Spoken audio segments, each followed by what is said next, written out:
창세기 1장 1절입니다. 창세기 1장 1절.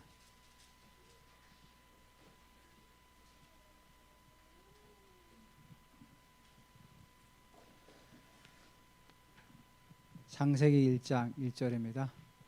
우리 같이 합독하도록 하겠습니다. 태초에 하나님이 천지를 창조하시니라. 아멘. 네, 저희가 한 1년 좀 넘었죠? 고린도 전후서를 이제 다 했는데 제가 또 구약을 한번 또 보면 좋을 것 같아서 또 이렇게 구약을 오게 되었습니다.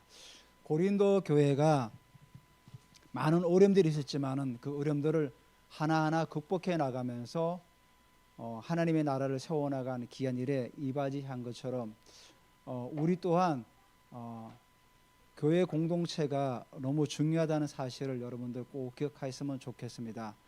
고린도 교회가 물론 바울이 세워서 복음을 전해서 정말 그 우상의 도시에서 아름답게 세워졌지만은 거짓 사도들이 들어와 가지고 교회를 분란시키고 어지럽힘을 인해 가지고 교회가 많은 어려움 가운데 있었는데, 근데 우리가 그 면면을 한번 살펴보면은 궁극적으로 공동체가 하나님의 말씀을 온전히 붙잡지 못했다는 겁니다.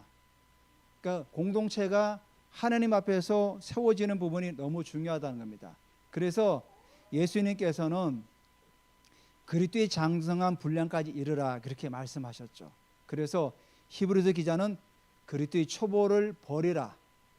왜냐하면 예수 그리스도를 믿음으로 말미암아 하나님의 자녀가 되었다면은 계속해서 성장해 나가야 된다는 거죠. 성장하지 않으면은 우리가 그런 얘기를 많이 하죠.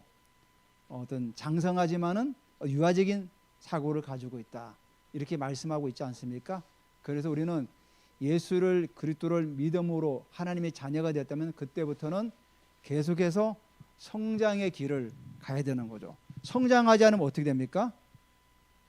우리가 육신적으로도 성장하지만은 정신력이 계속 낮아지면은 사람이 좀 이상하죠.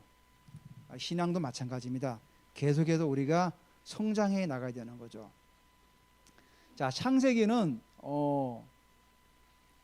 지금으로부터 3,400년 전에 기록이 되었어요. 3,400년 전에 누가 기록을 했죠? 모세가 기록을 했습니다.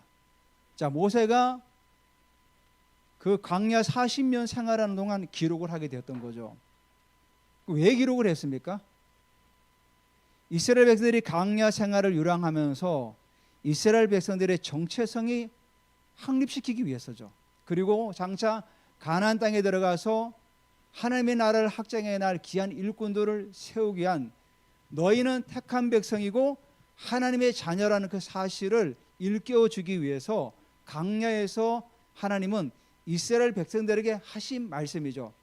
그러면 우리가 원독자는 누구죠? 이스라엘 백성들이에요. 3,400년 전에 광야에서 유랑하던 이스라엘 백성들이 원독자예요. 그래서 오늘 그 말씀이 우리에게도 또 하나님께서 적용시켜 주시고 이 말씀을 붙들고 살아가라는 귀한 은혜가 되죠. 그래서 오늘 우리가 1장 1절 한 절만 딱 봤어요. 제가 지금까지 설교를 하면서 한 절 보는 건 아마 처음 같아요. 근데 한 절이 너무나도 중요하기 때문에 한 절을 가지고 여러분 같이 나누려고 그래요. 자, 하나님께서 태초에 하나님이 천지를 창조하시니라. 우리가 이 사실을 만약에 믿지 못하면 어떻게 되는 거죠?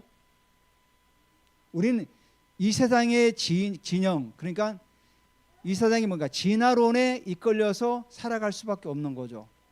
자, 조그마한 아메바가 세포 분해를 일으켜가지고 뭐 또 큰 게 되고, 큰 게 돼서 나중에 뭐 동물이 되고, 나중에 원숭이가 되어서 원숭이가 진화해가지고 사람이 되었다, 이렇게 말하는 게 바로 진화론 아닙니까? 우리가 이 사실을 정말로 믿지 못하면 우리는 진화론을 따라가는 그런 사람밖에 될 수 못하는 거죠. 또한 이 사실을 우리가 믿음으로 받아들이지 못하면은 우리의 신앙은 그냥 세상의 흐름대로 따라갈 수밖에 없는 거죠. 이 말씀이 너무나 중요한 겁니다. 하나님께서 천지를 창조하셨다는 이 말씀을 우리 모든 신앙인은 우리가 붙들 때 그때부터 믿음이 시작되는 거죠. 이거를 만약에 부인한다 그러면 어쩌다 하나님께서 뭔가 만드셨나 보다, 이게 아니라 하나님의 분명히 태초에 천지를 말씀으로 창조하셨다. 이 신앙이 우리의 믿음이 되어야 되는 거죠. 자, 3400년 전에 하나님께서 모세에게 이 말씀하실 때 모세는 어떻게 했습니까? 깜짝 놀랐겠죠. 야, 하나님께서 이 세상을 창조하셨구나. 그 광야에서 40년 동안 광야를 유랑할 때 하나님은 모세와 어떻게 했습니까? 대면에서 얘기했다고 그랬어요. 그러니까 하나님은 모세를 친구처럼 대하면서 대면에서 계속 말씀하셨던 거죠. 그러니까 창세기, 출애굽기, 레위기, 민수기 이걸 다 기록하게 했던 거죠. 그래서 이거를 모세오경이라고 그러죠. 모세오경. 근데 많은 사람들이 이성주의자를 가진 그 신학자들이 야, 이거 어떻게 모세가 기록할 수 있겠냐? 그 천지에 뭐 그런 것들을 어떻게 모세가 기록할 수 있을까? 그래서 고대 건동에 떠돌아다니던 창조 그 신화 그거를 조합해 가지고 만들지 않았냐? 이렇게 해 가지고 많은 사람들이 주장해요. 그래서 저희도 신학교 다닐 때 배우는데 뭐 Q 문서, 뭐 K 문서 이런 식으로 해 가지고 고대 건동에 떠돌아다니던 문서들이 조합돼 가지고 하나의 책이 되었다. 이렇게 얘기하는 분들이 많아요.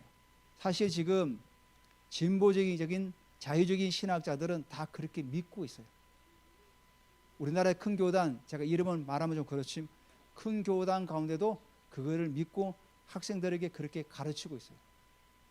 제가 직접 그때 그 신학생 때 그 신학생을 직접 만났어요.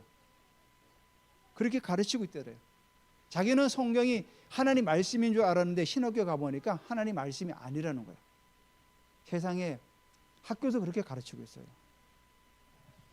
그래서 우리가 창세기 1장 1절을 통해서 우리가 이 말씀을 우리가 한번 제가 단어를 붙들고 한번 여러분에게 말씀을 드리려고 해요. 그래서 정말로 하나님께서 천지를 창조하신 것이 어떻게 창조하는가를 보여주는 거죠. 자, 우리가 1장에 보면은 태초란 말이죠. 태초. 이게 히브리어로 베세르트, 그러니까 베레시트란 말인데 이게 뭐뭐 안에, 그러니까 그 레시트가 뭐냐면 뭘 자르다, 절단시키다 이 말이에요. 그러니까 새로운 시작이 되었다는 거죠. 여러분, 우리가 시간을 우리가 언제부터 있었다고 생각합니까? 바로 이때가 태초가 우리가 성경을 태초로 했지만 사실은 더 정확한 의미로 보면은 시초예요. 시간이 창조되었다는 거예요. 시간이 드디어 창조되어서 흘러가고 있다는 거예요. 우리가 보통 그 옛날에 보면은 그 창조서라 이런 책들도 보면은 옛날 옛적 태고적에 이러잖아요. 그건 무슨 말이죠? 시간이 계속 흐르는 상태에서 뭔가가 만들어졌다는 거죠. 근데 그렇지가 않아요. 하나님께서 제일 먼저 만드신 게 뭐냐? 시간을 창조하신 거예요. 그때부터 시간은 시작이 되온 거죠. 태초부터 짝깍 하면서 드디어 시간이 창조된 거예요. 시간이 창조되어서 우리에게 지금 오는 거예요. 그래서 하나님께서 태초에 시간을 창조했다는 것은 결국은 뭐냐면은 하나님께서는 자존자라는 거죠. 시간과 공간을 초월하여 계신 분이 하나님이라는 거예요. 그런 하나님이기 때문에 시간을 창조하셨다는 거예요. 자, 하나님은 스스로 계신 분이라 그러잖아요. 스스로 자존하시는 분이에요. 그리고 하나님은 초월자예요. 자, 우리가 이 땅에 있는 모든 생물과 모든 것들은 시간이라는 제약을 받아요. 자, 아무리 그 나무가 오래돼도 그 나무에 수명이 있죠. 수령이 있죠. 몇 년 되면 그 나무가 죽어요. 자, 인간도 예전에 창세기 보면은 969세까지 살았어요. 무드셀라. 근데 무드셀라가 죽었죠. 자, 이 땅에는 모든 인생도 마찬가지고 모든 동물도 마찬가지고 모든 생물들은 시간이란 한계 속에 살아갈 수밖에 없어요. 근데 하나님은 시간을 초월하여 계신 분이라는 거죠. 그래서 그분은 시간을 창조할 수 있다는 거죠. 또 그리고 이 땅에는 모든 생물들과 동물들은 공간이라는 게 필요해요. 공간. 자, 시간만 있다고 우리가 존재할 수 있습니까? 이 지구라는 공간이 있어야 우리가 존재할 수 있는 거죠. 그래서 이 땅에는 모든 생물들과 모든 것들은 시간과 공간이 있어야만이 존재할 수가 있다는 거죠. 근데 하나님은 시간과 공간을 시공을 초월해 계시는 초월자라는 거죠. 그래서 하나님께서 시간을 창조하실 때는 뭐죠? 공간 밖이라는 거죠. 그분은 공간이 필요치 않고 시간이 필요치 않는 거예요. 그래서 헬라의 태초의 베시레트가 70여 번역을 하면서 헬라어로 뭐냐면 엔아르케는 또 뭐냐면은 영원 이런 말이에요. 그러니까 도저히 시간을 청량할 수 없으니까 영원 그때 하나님께서 시간을 창조하시고 시작이 되었다는 거예요. 본래 그 히브리 원문에 보면은 태초에 천지를 하나님이 창조하셨다 이렇게 써 있어요. 근데 여기는 뭐라고 하죠? 태초에 하나님이, 우리말 어순으로 바꾸다 보니 이렇게 되는데, 두 번째가 뭐냐면은 천지를 창조하셨다는 거예요. 천지를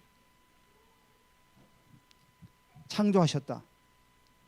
그래서 두 번째가 하나님께서 창조하셨다를 먼저 할게요. 창조하셨다. 자, 창조에 보면은 이 창조의 목적이 있죠. 왜 하나님께서 시간을 만드신 다음에 이 천지를 창조해 나가셨느냐? 창조라는 단어가 히브리어로 바라예요. 바라. 그러니까 이 바라라는 단어가 하나님만 사용하는 거예요. 하나님만. 그러니까 무에서 유로 창조할 때 바라는 단어를 썼어요. 성경에 보면은 만들다는 그 단어가 여러 개 나와요. 아사라는 단어도 나와요. 아사가 뭐냐면 있는 재료를 가지고 뭘 만들 때 아사라는 단어를 써요. 성경에 보면은 1장 7절에 보면은 하나님이 궁창을 만드사 그래요. 그거는 바라를 쓰지 않았고 아사를 썼어요. 그 뭐죠?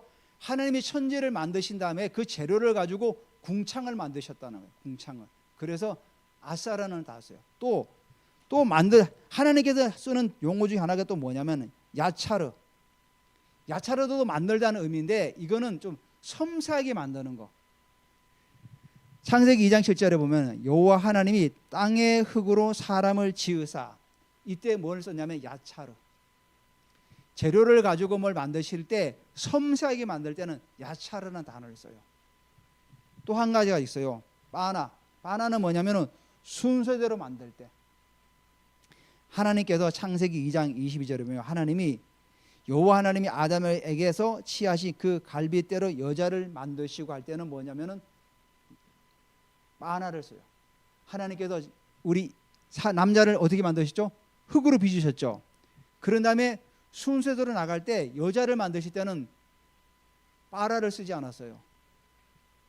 바나를 썼죠. 이게 그러니까 하나님께서 뭘 만드시고 뭐 이렇게 하실 때 그 단어 쓰임새가 다 달라요. 무에서 유를 창조하실 때는 바라를 쓰시고, 또 있는 재료를 가지고 뭘 만드실 때는 아사를 사용하시고, 또 섬세하게 만드실 때는 야차라는 단어를 쓰고. 자, 우리가 하나님께서 우리 인간을 만드실 때 섬세하게 만들어야죠. 또 각종 덜짐승과 새를 만들 때도 야차를 쓰고, 또 순서가 중요할 때는 바나를 쓰고. 자, 3400년 전에 모세의 머리를 가지고 이 단어를 사용할 수 있을까요? 불가능한 겁니다. 그러니까 하나님께서 그에게 계시한 거죠. 자, 내가 무에서 유를 창조한 바라를 써라. 그러니까 그 단어 면면을 보면은 이거는 도저히 인간의 머리로는 나올 수 없는 단어죠. 사실 우리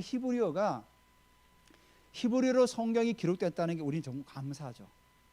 만약에 우리말로 성경이 기록됐다면은 나중에 번역하는 분들이 굉장히 혼란을 많이 겪었을 거예요. 우리는 주어가 없어도 말을 막 하죠. 밥 먹어. 누가 먹는지 어떻게 합니까? 누가 누구한테 말하잖아요. 근데 히브리어에서 만약에 밥 먹어 하면은 거기에는 뭐죠? 복수인지 단수인지, 또 이게 남자가 말하는지 여자가 말하는지 다 나와요. 그럼 밥 먹어, 그럼 이게 누가 말하는지를 알 수가 있는 거예요. 그러니까 주어를 안 써도 동사 하나만 써도 거기에 성, 수, 격 다 나와요. 그 정도로 단어가 섬세한 거죠. 그래서 하나님께서 그런 히브리어로 성경을 기록하게 하신 거죠. 굉장히 섬세한 언어가 바로 히브리어예요. 또 헬라어도 마찬가지예요. 헬라어도 굉장히 섬세한 언어예요. 헬라어도 주어를 안 써도 동사만 알고도 똑같이 히브리어처럼 다 표현할 수가 있어요. 그만큼 하나님께서 그런 이 언어에도 굉장히 신중하게 선택하신 거죠.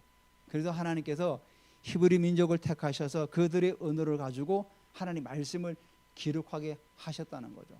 여기서 창조하셨다는 그 의미가 우리의 구원을 이루실 때도 그 말을 썼어요.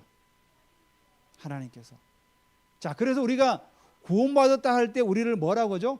재창조되었다 그러죠. 그래서 우리는 새로운 피조물이라 그러는 거예요. 구약 성경 신약에 나오죠. 고린도전서에 새로운 피조물이다. 그 말은 뭐죠?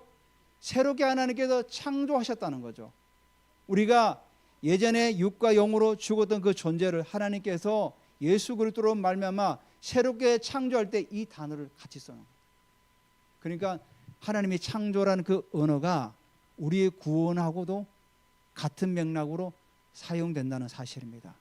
그래서 하나님께서 이 천지를 창조하실 때 이런 섬세한 것도 정말 그런 깊은 의미를 가진 단어를 사용해서 하나님께서 창조하셨다는 거예요. 자, 두 번째, 누가 그러면 창조하셨나? 여기 뭐라고 하죠? 하나님이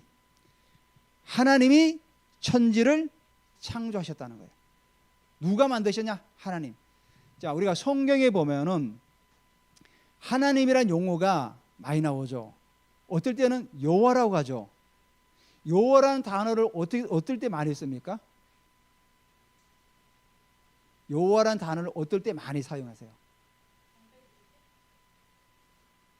맞아, 그것도 있고. 그 가장 중요한 거는 언약을 맺을 때. 그 여호와라는 의미가 스스로 있는 자예요. 모세가 목동을 하면서 할 때 하나님께서 떨기나무 가운데서 모세를 부르죠. 그때 모세에게 뭐라고 하죠? 하나님께서 나는 스스로 있는 자다 그래. 그래서 하나님은 모든 계약을 맺을 때는 여호와라는 단어를 써요. 여호와. 스스로 있는 자가 계약을 맺을 때 여호와라는 단어를 써요. 그리고 이스라엘 사람들이 주로 많이 사용하는 게 아도나이라고 그래요. 아도나이. 이제 그 헬라어인데 아도나이는 나의 주님.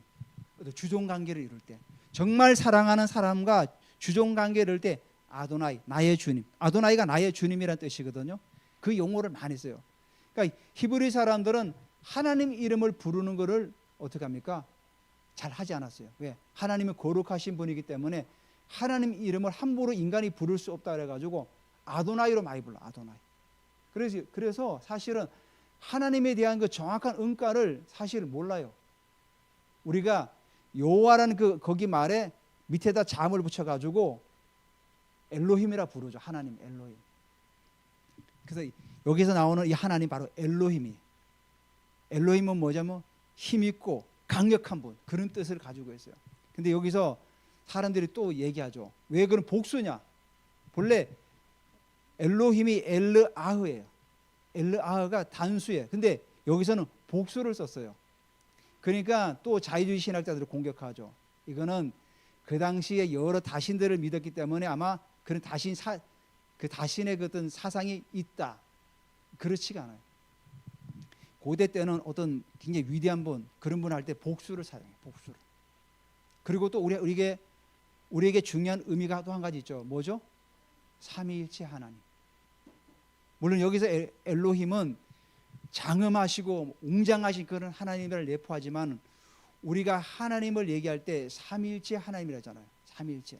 자, 하나님께서 우리를 선택하시고 예수 그리스도로 말미암아 십자가에서 구속하시고 자 구속하신 우리를 성령 하나님께서 우리를 완성해 가시죠.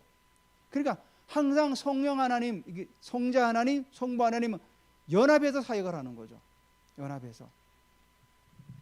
예수님께서 요단강에서 세례를 받을 때, 자 성자 예수님께서 세례를 받으실 때 성령 하나님은 어떻게 하셨죠?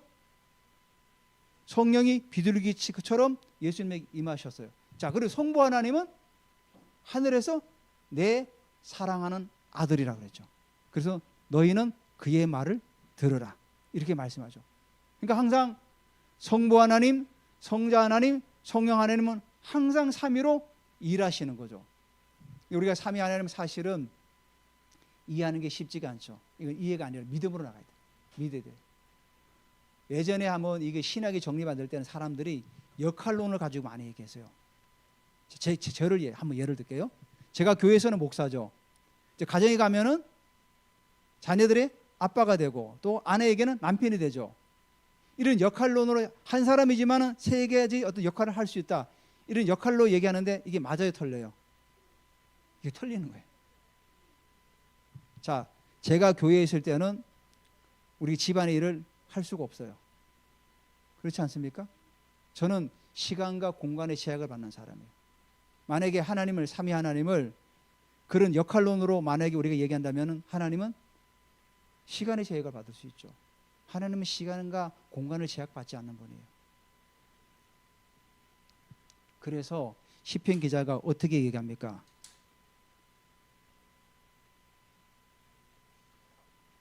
이렇게 고백을 했어요. 내가 주의 영을 떠나 어디로 가며 주의 앞에서 어디로 피하리까? 내가 하늘에 올라갈지라도 거기 계시며 소울의 내 자리를 펼지라도 거기 계시나이다. 내가 새벽 날개를 치며 바다 끝에 가서 거주할지라도 거기서도 주의 손이 나를 인도하시며 주의 오른손이 나를 붙드시리다. 무슨 말입니까? 하나님은 시간과 공간을 초월해 계시기 때문에 우리는 시간과 공간의 제약을 받지만은 창조주 하나님은 시간과 공간의 제약을 받지 않기 때문에 어느 곳에 다 있다는 거죠. 그래서 삼위 하나님, 초대교회 때 이 삼위일체 이론을 정립한 사람이 터툴리안, 교부라고 하죠. 교부 터툴리안이 이 삼위일체 교리를 완성을 했어요. 그분도 했는데 그분은 뭐라고 얘기했냐면은 하나님의 태양에 비유했어요. 자, 여러분 태양이 빛을 발산하죠. 또 열도 내죠. 그리고 하늘에는 그 공간 안에 있죠. 그래서 태양을 빗대서 말했지만은 사실은 태양도 우리가 설명으로 안 되죠. 왜냐하면 우리가 밤 되면 태양을 볼 수가 없잖아요. 그죠? 그런 식으로 하나님은 우리가 이해하려고 하는 것이 아니라 믿음을 가지고 우리가 바라보는 거죠. 삼일체 이론은. 왜냐하면 우리가 신약 시대에 살지만은 삼일체 하나님 우리가 많이 느끼지 않습니까? 하나님께서 창세전에 나를 택하시고 예수 그리스도께서 그 때에 맞춰서 때가 참에 갈라디아 4장사 때가 참에 하나님께서 이 땅에 오셔가지고 우리에 위해서 십자가에서 구속하셨죠. 십자가에서 친히 그분이 구속하셨어요. 그리고 성령 하나님께서 그 구속하신 것을 이루어 가시죠. 구원을 완성해 가시는 분이 바로 성령 하나님입니다. 그러니까 우리가 신약 시대를 살기 때문에 삼일체 하나님을 더 우리가 쉽게 우리가 이해하고 받아들일 수 있는 거죠. 그러니까 이론적으로 설명은 사실은 안 되죠. 하지만 우리가 지금 살아가면서 삼일체 하나님을 우리가 이해하고 우리가 믿음으로 나갈 수 있죠. 왜? 지금도 성령 하나님은 우리의 구원을 이루어 가시면서 우리를 이끌어 가시죠. 그래서 우리가 찬양 들을 때도 성령의 임재를 간구하는 거 아닙니까? 주님 여기 임해 주시옵소서. 왜냐하면 그분은 시간과 공간을 초월하시기 때문에. 우리가 여기서 예배드리지만 부산에서 예배드리는 분도 거기에 주님이 임재하고 계시거든요. 그러니까 주님은 편만하시죠. 공간의 제약을 받지 않아요 보이시죠. 그래서 우리가 지금 세계 곳곳에 다 예배드리지 않습니까? 그곳에 다 계시는 거죠. 그래서 성령으로 우리를 이끌어 가시는 거죠. 그래서 우리가 하나님이라 이 단어 복수를 통해서 삼일째 하나님이다. 그걸 붙들어야 돼요. 그 나중에 성경에 보면은 창세기 3장이 뭐라고 합니까? 우리란 단어가 나와요. 우리란 단어. 우리란 뭡니까? 삼위씩 아닙니까? 우리란 단어가 또 나와요. 자, 이렇게 해서 하나님은 엘로힘으로서 창조하셨다. 자, 그래서 우리가 이 말씀을 보면서 하나님은 인류의 유일한 구속자라는 거죠. 이 땅에 많은 신들이 있지만 그 신들이 이렇게 정말로 삼일체처럼 있는 게 없잖아요. 그래서 하나님은 인류의 유일한 구속자라는 거예요. 일본에 우리가 좀 있었지만은 일본에는 200만 신이 있어요. 200만 신이 있다는 건 그만큼 신이 많다는 거예요. 이런 신사도 있어요. 지렁이를 섬기는 신사도 있어요. 또 어떤 신사는 대학 입시를 잘 되게 하는 신사도 있고, 또 직장에 잘 들어가는 그런 또 신사도 있어요. 그러니까 일본의 신사는 자기 나름대로 뭐 정해가지고 다 있어요. 자, 그럼 만약에 우리가 하나님을 제대로 믿지 못하면 우리는 그렇게 쫓아다니죠. 대학 입시를 되면은 저 신사에 가야 되고, 또 결혼할 때는 이 신사에 가야 되고, 쫓아다니는 거죠. 그러니까 하나님은 뭐죠? 우리 하나님 한번 이름 부를 때 하나님은 모든 문제를 해결하시는 분이죠. 이쪽 저쪽 쫓아다닐 필요가 없다는 거죠. 왜? 하나님은 모든 만물을 창조하시고 우리의 구원자시기 때문에, 어느 곳에서 다 계시기 때문에 우리가 저 지구 끝에 가서 하나님을 불러도 그 하나님은 거기서도 응답하신 하나님이고, 저 바다 끝에 가서 우리가 그래서 거기서 하나님을 불러도 하나님은 거기에 계신 하나님이기 때문에 우리가 하나님 이름 부를 때 모든 것들을 해결할 수 있다는 사실입니다. 자, 마지막으로 하나님께서 천지를 창조하셨죠. 천지. 근데 여기 천지에도 복수의 본질, 하늘과 땅이, 우리 천지 두 글자잖아요. 히브리어는 뭐냐면은 단어가 많아요. 하늘들과 땅들을 창조하셨다는 거예요. 우리가 하늘들 하면은 우리가 좀 이해되지 않아요? 우리가 바울이 어떻게 성경에서 하늘을 어떻게 표현했죠? 삼층층이라죠. 그러니까 이스라엘 사람들 그 사고 속에는 하늘이 3층으로 되어 있다고 생각하잖아요. 첫 번째 하늘은 새가 다니고 우리가 눈에 보이는 그 하늘. 둘째 하늘은 궁창. 거기는 또 뭐죠? 물이 있고. 지금 우리가 영적 의미를 보면 거기는 뭐죠? 공중에 권세 잡은 자가 거주하는데. 그러니까 하늘에서 쫓겨났잖아요. 셋째 하늘은 뭐죠? 하나님과 천사가 계신 곳. 그래서 여기 천지를 할 때 그 하늘이 바로 복수로 사용됐어요. 그러니까 단어를 보면은 더 정말 샘세하죠. 그리고 하나님께서 땅을 창조하셨다는 거죠. 그래서 하나님께서 태초에 시간이 시작될 때 하나님께서 창조하셨는데, 그 창조란 단어가 굉장히 또 제가 중요하다고 그랬죠. 그리고 하나님이 이 천지를, 하늘과 땅을 다 창조하셨다는 거죠. 그래서 오늘 이 말씀이 너무나도 중요하죠. 자, 그래서 오늘 이 1절을 통해서 우리가 중요하게 깨달을 게 두 가지가 있어요. 세상의 참 주인은 하나님이시다. 시편 기자가 24장 1절에 땅과 거기 충만한 것과 세계와 그 중에 거하는 자가 다 여호와의 것이로다. 하늘이 주의 것이요 땅도 주의 것이라. 세계와 그 중에 충만한 것을 주께서 건설하셨나이다. 그래서 하나님께서 이 모든 걸 다 창조하셨다는 거죠. 그러니까 두 번째가 뭐냐면은 모든 만물의 시작이 있으면은 반드시 끝이 있다는 거예요. 끝이. 그래서 계시록이 뭐라 그래요? 나는 알파와 오메가라잖아요. 그게 헬라어예요. 헬라 제일 시작 단어가 알파, 마지막 단어가 오메가. 태초가 시작이 시작됐으면 마지막이 시간이 끝마치는 시간이 반드시 온다는 거죠. 그래서 이 땅에는 모든 인생은 다 끝이 있죠. 우리의 인생도 언젠가는 끝이 있죠. 태어났으면 반드시 돌아가는 시간이 있어요. 그래서 우리가 오늘 창세기 1장 1절을 보면서 시작이 있으면 우리의 끝도 있구나. 우리 인생의 종착역도 있구나. 하나님께서 이 땅의 모든 나라가 하나님 나라가 될 때는 마지막이 오시겠죠. 또 우리도 성경이 말씀하고 있지 않습니까? 그렇기 때문에 우리가 시간을 정말로 아껴 써라는 거죠.